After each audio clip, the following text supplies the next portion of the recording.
Hi guys, how are you? Welcome to my channel, Untold Heart Stories. Let's start the story. My father humiliated me in front of 30 relatives like I was still a child. At 26 years old, in the middle of my cousin's engagement party, he stood up suddenly, pointed at me across the room, and announced loudly, "Since you clearly can't behave like an adult, consider yourself officially cut off financially." The entire backyard went silent. Forks stopped moving, music kept playing softly somewhere behind us, making the silence feel even worse. Then came the awkward laughter. My younger cousin stared at me like I was some spoiled failure finally getting punished. My aunt looked embarrassed for me. And my father, he looked proud, like humiliating his own daughter publicly somehow made him powerful. Meanwhile, I sat there completely frozen. Because after years of manipulation, criticism, and control, part of me almost believed I deserved it. Then suddenly, the front gate opened. A tall man in a gray suit walked into the party carrying a leather briefcase. Everyone turned toward him, and when my father saw his face, the color drained from his own instantly. Because the man wasn't there for the engagement party. He was my late grandfather's lawyer. And within 10 minutes, he exposed a truth my father had spent years desperately hiding from the entire family. Flushed heartbreak. My father loved control more than he loved people. It took me years to understand that. As a child, I thought his strictness meant he cared deeply. Rules, schedules, punishments, criticism disguised as guidance. I grew up believing love was something you earned by never disappointing him. Spoiler alert, nobody ever succeeded. My mother learned to stay quiet around him years ago. My younger brother Ethan copied him, constantly hoping for approval. And me, I became the family scapegoat. The difficult daughter, the emotional one, the disappointment. The strange thing is, I wasn't rebellious at all. I had good grades, worked part-time jobs, never got arrested, never partied heavily, never caused scandals, but I questioned things, and my father hated questions. Especially questions about money. After my grandfather died, Dad became even more controlling. Grandpa William had been wealthy. Very wealthy, but unlike my father, Grandpa actually believed family members deserved independence. He adored me growing up. Called me his honest girl. We spent hours together when I was younger. Fishing trips, coffee dates, long conversations about life. And every single time my father criticized me unfairly, Grandpa defended me quietly afterward. "You don't have to become smaller just because someone else needs to feel bigger," he once told me. At the time, I didn't fully understand what he meant. I do now. When Grandpa passed away 3 years earlier, the family changed immediately. Suddenly everything became about inheritance.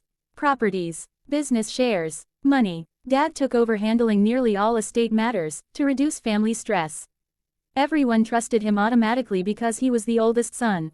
I didn't, not fully. Something about the situation always felt strange. Mostly because Grandpa had promised me something privately before he died.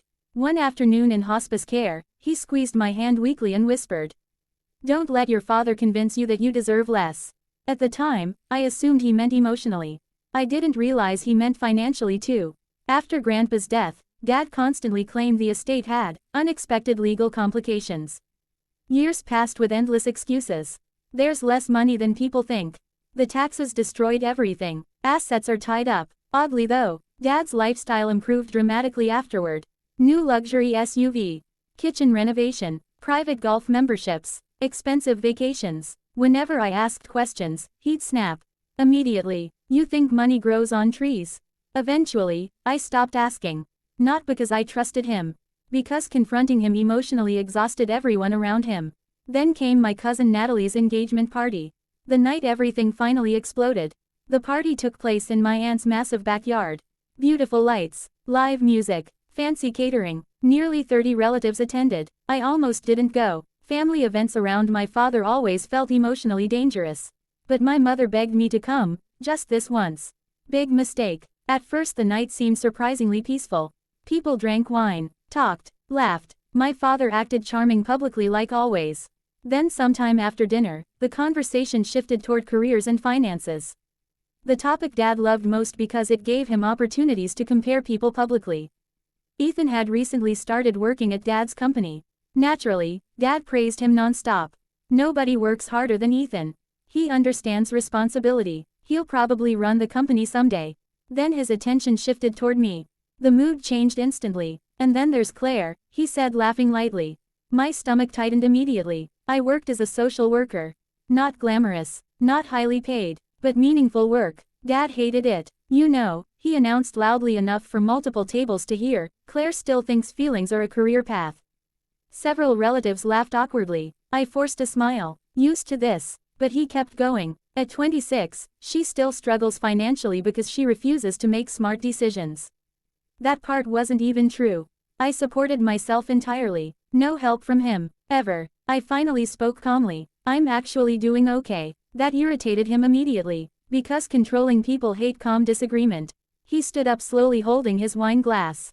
Oh really? He snapped. Then maybe you should stop calling your mother crying about bills. I looked toward Mom, instantly confused. Because I had never done that.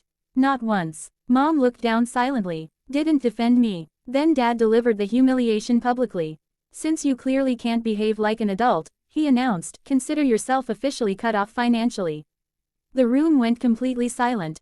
My face burned instantly. The terrifying part, people believed him, because controlling parents often build fake narratives slowly over years.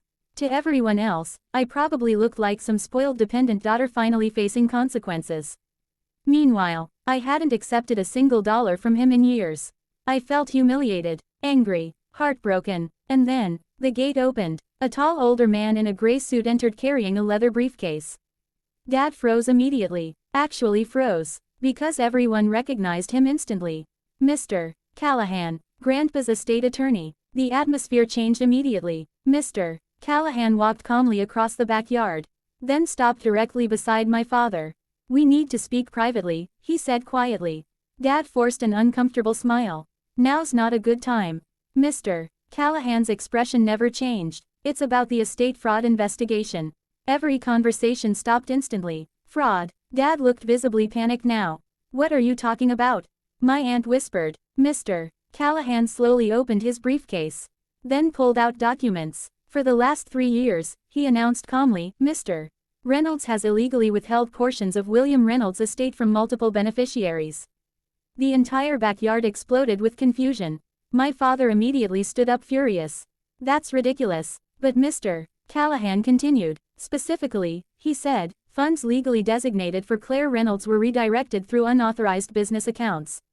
My heart stopped. What? Dad looked at me with pure panic for the first time in my life. And suddenly, everything clicked. Grandpa had left me something. A lot, apparently, and Dad had hidden it for years. Mr. Callahan handed me a folder gently. Inside were documents proving Grandpa left me a trust worth nearly $2.8 million. I genuinely couldn't breathe. The entire family stared at my father in horror now. Not me, him. Then came the worst part. Grandpa had included a letter. One Dad never gave me. My hands shook opening it. Claire, it began, if you were reading this late, then your father ignored my wishes exactly as I feared he would. Gasps spread around the tables. I looked up slowly at Dad. He couldn't even meet my eyes anymore. The letter continued. You were always the strongest person in this family because you chose kindness without needing applause. I started crying instantly. Then one final sentence shattered me completely. Never let anyone convince you your value depends on their approval. For years, that's exactly what my father had done.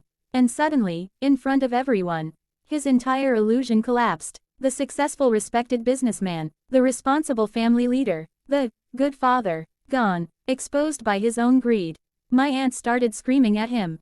My uncle looked disgusted. Mom cried quietly because deep down, I think she always knew. And me, I just sat there emotionally numb. Because betrayal from a parent doesn't feel satisfying when exposed.